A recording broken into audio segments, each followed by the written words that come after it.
நடிகர் விஜய்க்கும் பழைய நடிகர் எம்ஆர் ராதாவுக்கும் என்ன சார் வித்தியாசம்? ஒரு எம்ஆர் ராதா ஒரு படத்தில் சொல்லுவார், ஊரில் இருக்கிறதே கொஞ்சம் பேர் தான் பணக்காரன், அவனையும் நல்லா இருக்க விட மாட்டானுங்க, பொறாமை பிடிச்ச பசங்க அப்படிம்பார்.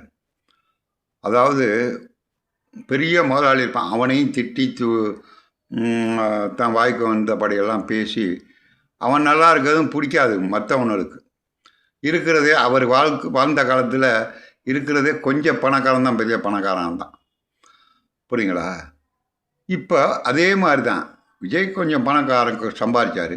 இந்த மக்களுக்கு ஏதாச்சும் செய்யணும்னு வந்தால் ராதா ரவி பாஷையில் பேசணுன்னா போட்டி பொறாமை பிடிச்ச பசங்க இவனுவான். நாளைக்கு முதலமைச்சராக வந்துட்டு அவங்க மூஞ்சை எங்கே தூக்கி வச்சுக்கோங்க, எல்லாரும் விமர்சனம் உடனே. அடுத்தவன் வளர்ச்சியை கண்டு பொறாமைப்படுவது.